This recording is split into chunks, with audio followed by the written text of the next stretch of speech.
नमस्कार साथियों। वो बुंदेलखंड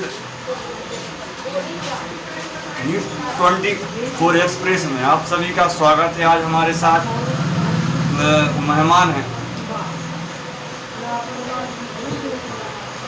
न्यूज़ 24 एक्सप्रेस के डायरेक्टर अनिल तिवारी जी। तिवारी जी, स्वागत हमारे चैनल में। हम हमारा सवाल ये है कि आप मालधुन क्षेत्र में जो वो सीनियर पत्रकारिता कहाँ से आप मतलब हैं मतलब वो क्या कहते हैं स्टार्ट हुई, कैसे हुई, समस्याएं क्या क्या आई आपकी पत्रकारिता लाइन में? मैं उस समय 9th क्लास में पढ़ता था। 1989 की बात है। 1989 के समय यहाँ कोई स्कूलों में कोई सुविधा नहीं थी।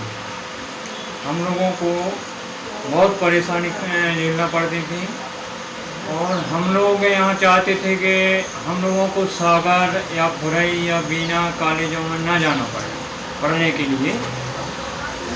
मुझे एक विकल्प आया कि पत्रकारिता की शुरुआत करूँ और कुछ अच्छा लिखूं और कुछ अच्छा करूं जिससे सभी को लाभ हो, क्योंकि यहाँ जो पहले रोड भी नहीं थे आवागमन के। 1989 की बात है, 1989-90 की, जब मैंने पत्रकारिता स्टार्ट की। 9th क्लास में था जब मैं, तो उस समय मैंने RSS ज्वाइन की और RSS ज्वाइन करके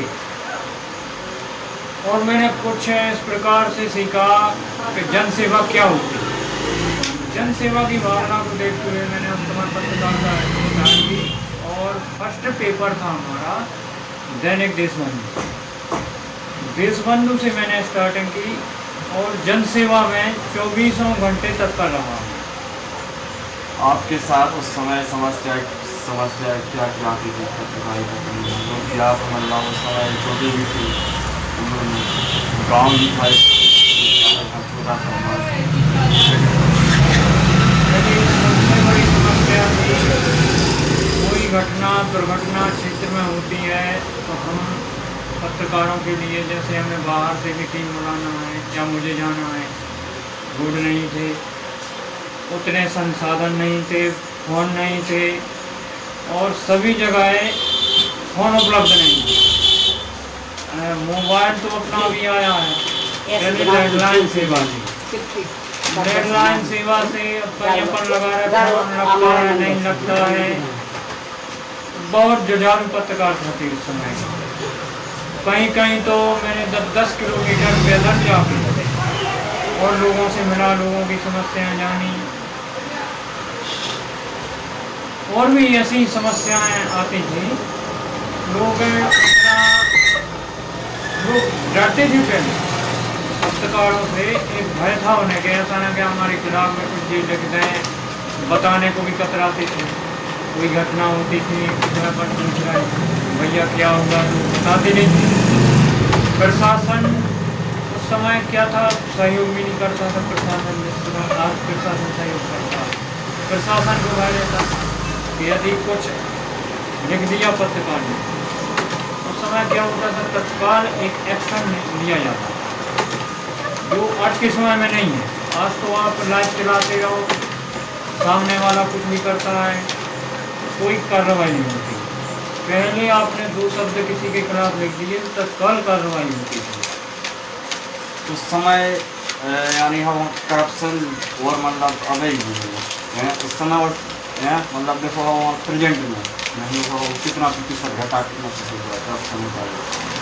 करप्शन पहले 25% था, आज 75% करप्शन है। करप्शन बढ़ा है, कम नहीं हुआ है। पहले कम था, आज ज़्यादा है। और उस समय मतलब पत्रकारिता के जो संसाधन कम थे, समाचार भेजना या तो वहाँ से आना कैसे मतलब संभव होता है? इस प्रकार मतलब देखो प्रेजेंट में मैं लोग को 5 सेकंड निकालता हूँ समाचार को मतलब भेजना या वहाँ से आना। पहले क्या था, जैसे कोई घटना हुई किसी की, हमें जानकारी लेना है, कोई समाचार बनाना है तो हम समाचार उसको बनाते थे, फिर बस के द्वारा उसको हम भेजते थे। और ऐसे कोई साधन नहीं, या फ़ोन पे हम लोग पढ़ते थे। पहले प्रिंट मीडिया थी, इलेक्ट्रॉनिक मीडिया थी नहीं, तो प्रिंट मीडिया में क्या होता था, लैंडलाइन फ़ोन से हम लोग पढ़ के सुनाते थे, वो वहाँ लिखते थे, उसके बाद समाचार प्रिंट होता था। कभी कभी क्या होता था कि जब हमने समाचार लिखा, भेजा, पता पड़ा, घटना को 2 दिन हो गए, 3 दिन हो गए, उसके बाद समाचार छपता था।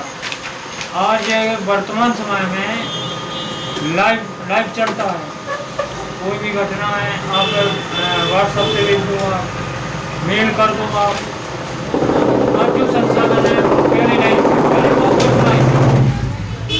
उतार चढ़ाव क्या कह रहे हैं आप, क्योंकि आप काफ़ी समय से हैं, सीनियर भी हैं। पहले के समय में क्या विद्यार्थी पत्रकारिता थी और मेहनत ज़्यादा थी। आज के समय में मेहनत नहीं है। आज जो है क्या होता है, व्हाट्सएप से खबर उठा लें। कठिनाई क्या क्या है? कठिनाई तो मुझे बहुत सी आई, जैसे किसी के मैंने विरोध में समाचार लगाया, किसी के पक्ष में लगा दिया, तो दोनों तरफ से कभी कभी कठिनाई आती थी। जैसे चुनाव होते थे, चुनाव में किसी पंचायत में गया, सरपंच का इंटरव्यू लिया, दूसरा उनके जो विरोध में खड़ा है उसका इंटरव्यू मैंने नहीं ले पाया समय अभाव के कारण, तो दूसरा व्यक्ति नाराज हो गया। तो पहले क्या झगड़े ज़्यादा हो जाते थे, आज वो स्थिति नहीं है, क्योंकि पत्रकारों की संख्या भी बढ़ गई है। आज पहले मैं जैसे अकेला था मानसून सिस्टम में, काफ़ी कठिनाई आती थी। पुलिस के पास गया मैं, पुलिस से जानकारी ली, कभी कभी पुलिस से भी झड़प हो जाती थी, बातचीत बढ़ जाती थी। जनपद में गया, जनपद से यदि मुझे कोई जानकारी लेना है तो सीओ, पहले वीडियो थे, उसके बाद सीओ की पदस्थापना हुई, तो कभी कभी लोग जानकारी नहीं दे देते। कलेक्टर के पास जाना पड़ता था शिकायत लेके कि हमें जानकारी नहीं दी जा रही है। आज आरटीआई की व्यवस्था है, बहुत अच्छी व्यवस्था है आरटीआई की, फिर भी उसमें गुमराह किया जाता है, पहले व्यवस्था नहीं थी। यानी काफ़ी संकटों से यानी वहाँ दिन में रहता था उस समय, और संसाधनों का अभाव था। पहले संसाधन नहीं थे, आज इलेक्ट्रॉनिक मीडिया है, इलेक्ट्रॉनिक संसाधन है, इंटरनेट सुविधा है, पहले ये सब नहीं था। पहले जो भी था श्रम सेवा थी, श्रम करो, सेवा करो। और आज तो मीडिया में सबसे ज़्यादा करप्शन मीडिया में, पहले मीडिया में करप्शन नहीं था। यदि मैं यहाँ स्वतंत्र, केवल मैं ही पत्रकार था मानसून में, और 10-15 साल मैं ही रहा हूँ यहाँ पे, लेकिन पहले लोग बाग रिश्वत का ऑफर भी देते थे, मैं उसको ठुकरा देता था, क्योंकि मैं चाहता था कि कोई भी घटना हो वो सभी के सामने उजागर हो, सभी के सामने आए, और ऐसी घटनाएं दोबारा ना हो सके। यदि कोई भी घटना सामने आती है और लोगों के सामने आई, जनता के सामने अपन रखते हैं, जनता को मालूम चलता है, अपराधी भी उससे भयभीत होता है, दूसरे लोग भी सोचते हैं कि हमें ऐसी घटना घटित नहीं करना है। आज के समय में ऐसा नहीं है। पत्रकारिता संविधान का एक चौथा उपखंड है, उसी के आसपास शोषण किया जा रहा है, चाहे वो यानी सत्ता पावर या मतलब गुंडागिरी, ऐसा क्यों हो रहा है? दबाया जा रहा है, केस भी यानी क्या है पत्रकारिता है जो आज की पत्रकारिता है जो, वो 2 प्रकार की है। एक लेनदारी वाली पत्रकारिता है, व्यवसाय पत्रकारिता बोलते जैसे, और दूसरी एक जनसेवा वाली है। तो जो जनसेवा वाली पत्रकारिता है, तो उन जनसेवा वाले पत्रकारों को कठिनाई आ रही है। लेनदारी जो व्यवसाय पत्रकारिता है वो सफल है इस समय, वो तो क्या है, सच्चाई सामने आना, सच्चाई को छुपाना कहाँ तक चलेगा ये? मतलब अंदर अंदर देश है जो खोखला होता जा रहा है, क्योंकि वो जो सच है जो मतलब उसे तो थोड़ा वहाँ दबा दिया जा रहा है। आजकल राजनीति में देखो आपको, जो भी बड़े बड़े शीर्ष पदों पर हैं उनमें से 10-20% लोग दबंग लोग ही राजनीति में पहुँचते हैं। वो पावरफुल होते हैं और वही पावरफुल लोग मिलकर सरकारें बनाते हैं। और यदि हम और आप सच्चाई लिखते हैं तो हमें कुचला जाता है, क्योंकि हम सच्चाई उजागर ना करें, क्योंकि शासन प्रशासन उन्हीं का होता है। हम सच्चाई लिखने में चूकते नहीं हैं और वो भी करनी जो उन्हें करना होता है उसमें भी चूकते हैं, इसलिए हमें थोड़ा सा नीचा देखना पड़ता है। ये तो मतलब संविधान है जो था वो कम है। संविधान में तो कहीं नहीं है, संविधान के अंदर कहीं लिखा है कि मीडिया लोकतंत्र का चौथा स्तंभ। ये तो हम और आप बोलते हैं। नहीं कुछ मतलब वो घटना सामने आई, वीडियो आ रही है सीधी का, सीधी में जो थाना है पत्रकारों को यानी बदनाम खड़ा कर दिया गया था। और भोपाल का भी एक हॉस्पिटल का जैसे मतलब मारा पीटा जा रहा है, वो अंदर मतलब जा रहा था। जैसे एक सागर का भी है, कोरोना काल का हो गया, तो मतलब इस पे अगर कोर्ट संज्ञान ले क्यों नहीं ले? मैं समझता हूँ सरकारें, न्यायपालिका सब एक ही लाइन में काम करते हैं, क्योंकि न्यायपालिका स्वतंत्र नहीं है आज के समय में। कहीं ना कहीं उनके ऊपर भी दबाव है, हम आप कितनी ही मांग करें। अब जैसे पत्रकार सुरक्षा कानून की मांग कब से चल रही है, लेकिन सरकारें चाहती तो उसको लागू कर देती। वो नहीं चाहती हैं कि हमारी कमजोरी पत्रकार हम जनता के सामने ना आए, इसलिए वो जानबूझकर पत्रकार सुरक्षा कानून लागू नहीं कर रही हैं। क्योंकि आज केंद्र में मोदी जी बैठे हैं, वो चाहते हैं या उनकी सरकार चाहती तो ऐसा नहीं है कि ये पत्रकार सुरक्षा कानून लागू नहीं होता, हो सकता है, लेकिन जानबूझ के नहीं किया जा रहा है। क्योंकि हम आप पत्रकार भाई जो भी सच्चाई जो सामने ला रहे हैं उसको कैसे दबाया जाए। यदि सुरक्षा कानून लागू होता है तो सभी कटघरे में खड़े हो जाएंगे, क्योंकि हम जिसकी सच्चाई लाएंगे सामने लाएंगे, जनता के सामने आएंगी, जनता आवाज़ उठाएगी, उस पर हम देखेंगे, छापेंगे उसको मीडिया के माध्यम से, इलेक्ट्रॉनिक मीडिया के माध्यम से उसको सामने लाएंगे। तो वो नहीं चाहते हैं कि मीडिया प्रबल हो। सबसे बड़ा कारण यही है कि वो मीडिया को कोई नहीं चाहता।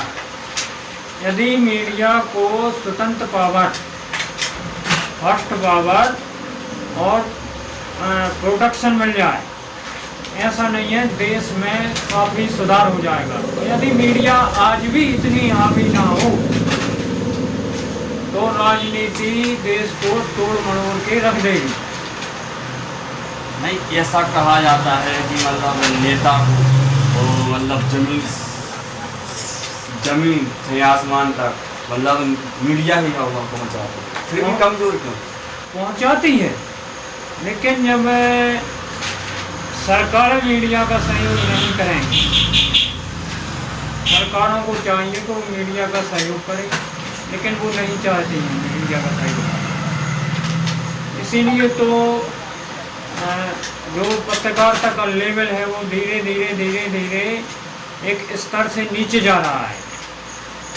पत्रकारिता में तो पावर इतना है कि मतलब किसी को भी मतलब कहीं भी हो पहुँचा दे, जमीन ऊपर से यानी हो से हम लोग ज़मीन तक पहुँचा सकते, तो वो पावर कहाँ मिला, क्यों मतलब पिछड़ा जा रहा है? सबसे बड़ी बात है कि जो हमारे बड़े बड़े चैनल हैं या जो हमारे बड़े अधिकारी हैं वो राजनीति से ग्रसित हैं। वो आज हम लिखते हैं, हम कोई खबर भेजते हैं तो उनकी इच्छा के अनुसार ही खबर चलती है। आप कुछ भी करें, कितना ही लिखें, आप भेजेंगे तो वहीं हेड ऑफिस चाहेगा, उसको देखेगा, टेस्ट देखेगा, उसका टेस्ट करेगा कि सही है किसके गलत है, क्या है, ये किसके विरोध में तो नहीं है, सत्ता पक्ष के विरोध में तो नहीं है, विपक्ष के किस ओर ये समाचार जा रहा है। और आज एक राजनीतिक दबाव है उनके ऊपर। यदि मान के चलिए कि कोई भी चैनल और सच्चाई उजागर करता है तो उसका लाइसेंस नष्ट कर दिया जाता है। अब जैसे काफ़ी उदाहरण हैं, आपने भी देखी होंगी। इसी कारण और कोई दूसरा कारण नहीं, तो क्योंकि आज की मीडिया है जो बिकाऊ और टिकाऊ नहीं है। बिकाऊ तो है, टिकाऊ नहीं है। पहले जो था आज नहीं है। आज और पहले में काफ़ी अंतर है। तुम्हारी आज मतलब पत्रकारिता का फोकस करें और पत्रकारों को मतलब ऐसी व्यक्ति से मतलब वहाँ देखा जाता है। पहले के समय और आज के समय में काफ़ी अंतर है। पहले क्या था कि प्रिंट मीडिया थी और प्रिंट मीडिया में पत्रकारिता जो भी व्यक्ति करता था वो एक स्वच्छ साफ छवि वाला होता था, पढ़ा लिखा होता था। आज के समय में तो आप 10,000 रुपये लेके चाहे अंगूठा छाप हो, 5वीं 8वीं पास हो, अंगूठा छाप कुछ भी हुआ, बगैर पढ़े लिखे हैं, 10,000 ले जाइए, कोई भी चैनल लेके आ जाइए आप। चैनल वालों का क्या है, सैकड़ों चैनल हैं, यूट्यूबर हैं, चैनल हैं, कुछ अपनी साइटें बना के चला रहे हैं। क्या है, एक वेबसाइट बन गया है पत्रकारिता क्षेत्र, और उसमें 10,000 उन्होंने लिए, आपको आईडी दे दी, कार्ड दे दिया बना के, और एक बजट रख दिया, आपको 50,000 के विज्ञापन देना है। आप अनलीगल हैं, लीगल हैं, उन्हें इससे मतलब नहीं है। उसमें होना ही चाहिए कम से कम 12वीं या BA, आपकी एजुकेशन हो, आपकी छवि स्वच्छ साफ स्वच्छ छवि हो, आपराधिक प्रवृत्ति की ना हो, ये सब बातें होना चाहिए। लेकिन आज के समय में केवल पैसा बोलता है। किसी को भी चैनल दे दो, आप किसी को भी पेपर दे दो। आपराधिक प्रवृत्ति है जैसे पत्रकार फोटो मतलब पुलिस हो, कोई भी हो, गुंडे समझते हैं, केस दर्ज कर दिए जाते हैं। कैसे मतलब संभव है कि आपराधिक प्रवृत्ति को? समस्या सबसे बड़ी ये है आज के समय में कि आप भले ही आपराधिक प्रवृत्ति के नाम हो, आपने यदि पुलिस की सच्चाई उजागर कर दी, पुलिस तो शुरू से ही खाकी बदनाम है। खाकी ऐसा नहीं, 100 में से 1-2% लोग होते हैं जो ईमानदार होते हैं। मैं इस बात को अच्छे से जानता हूँ, क्योंकि मेरे बहुत से ऐसे साथी हैं कि कुछ ईमानदार भी हैं, और कुछ मैंने एक से एक SP भी देखे, IG से भी मिला मैं, अच्छे IG देखे जो निष्पक्ष, निर्भीक, निडर, साहसी पुलिस वाले, IG हुए, पुलिस वाले हुए, कोई भी मतलब उसमें नहीं हुआ, और ईमानदार। लेकिन आज के समय में यदि आप कोई सच्चाई उजागर करते हैं तो कहीं ना कहीं वो ये समझते हैं कि हमारी दुश्मनी है, और आपको टारगेट बना लेंगे। टारगेट बना के आप वो यही देखेंगे कि कम मौका मिले कब इसके ऊपर हम केस रख दें। कुछ नहीं मिलता है तो 151, कुछ नहीं मिलता है तो 107-16, कुछ नहीं मिला तो 4 लोगों से मिलके विरोध तो काफ़ी होता है पत्रकारों का कहीं ना कहीं। जनता से फ़ायदा उठा लेती है, जनता से रिपोर्ट करवा देती है, और नहीं वो चाहते हैं कि हमारी सच्चाई उजागर हो।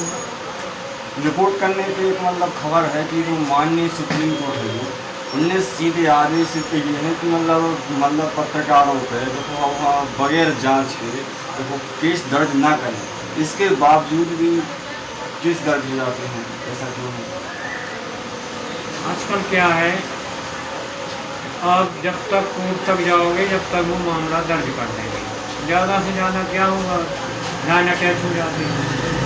कोर्ट जो मान्यता है, कोर्ट के आदेश की जो मान्यता होना चाहिए उसको वो ताक पर रख देते हैं, वो स्वयं कोर्ट बन जाते हैं। कहीं कहीं तो ये देखने में आता है कि वो स्वयं कोर्ट बन गए, कोर्ट को ताक पर टांग देते हैं। वो कानून को यदि वो मानने वाले होते तो आज जो स्थिति है, आज जो अपराध बढ़े हैं, अपराधों की सीमा बढ़ी है, वो इतनी नहीं बढ़ पाती।